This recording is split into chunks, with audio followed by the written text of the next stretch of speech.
Hello friends, ಎಲ್ರಿಗೂ ನಮಸ್ಕಾರ.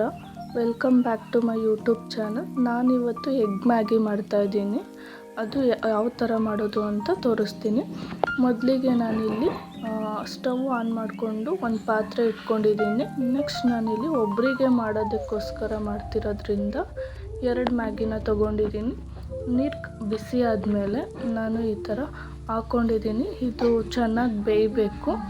ಇದು ಬೆಂದಾದಮೇಲೆ ಮ್ಯಾಗಿ ಯಾವ ಥರ ಮಾಡೋದು ಅಂತ ತೋರಿಸ್ತೀನಿ. ನೋಡಿ, ಇದು ಬೇಯ್ತಾ ಇದೆ. ನೋಡಿ, ಇಷ್ಟು ಬೆಂದರೆ ಸಾಕು. ನಾನು ಇದನ್ನು ನೀರೆಲ್ಲ ಸೋಸ್ಕೊತಾ ಇದ್ದೀನಿ. ಇದು ನೀರೆಲ್ಲ ಸೋಸಾದ್ಮೇಲೆ ನಾನು 1 ಗ್ಲಾಸ್ ತಣ್ಣೀರು ಹಾಕ್ಕೊತಾ ಇದ್ದೀನಿ. ಯಾಕಂದರೆ ಅದು ಅಂಟ್ಕೋಬಾರ್ದು ಅಂತ. ಈಗ ಅದು ಸ್ವಲ್ಪ ಆರಕ್ಕೆ ಬಿಟ್ಟಿದ್ದೀನಿ. ಈಗ ನಾನು ಒಂದು ಬಾಣಲಿಗೆ ಆಯಿಲ್ ಹಾಕ್ಕೊಂಡಿದ್ದೀನಿ, 2 ಟೇಬಲ್ ಸ್ಪೂನು. ಮತ್ತು ಸಣ್ಣದಾಗಿ ಹಚ್ಚಿಟ್ಟಿರುವ ಬೆಳ್ಳುಳ್ಳಿ ಮತ್ತು ಈರುಳ್ಳಿ, ಹಸಿಮೆಣ್ಸಿನ್ಕಾಯಿ ಹಾಕ್ಕೊತಾ ಇದ್ದೀನಿ. ಇದೆಲ್ಲ ಫ್ರೈ ಆದಮೇಲೆ ಸ್ಪೈಸಸ್ನ ಆ್ಯಡ್ ಮಾಡ್ಕೊತಾ ಇದ್ದೀನಿ. ನಿಮ್ಗೆ ಗೊತ್ತೇ ಇರ್ಬೋದು, ಚಿಲ್ಲಿ ಪೌಡರ್, ಧನಿಯಾ ಪೌಡರ್, ಗರಂ ಮಸಾಲ ಆ್ಯಡ್ ಮಾಡ್ಕೊಂಡು ಇವಾಗ ಒಂದು ಮೊಟ್ಟೆನ ಹಾಕ್ಕೊತಾ ಇದ್ದೀನಿ.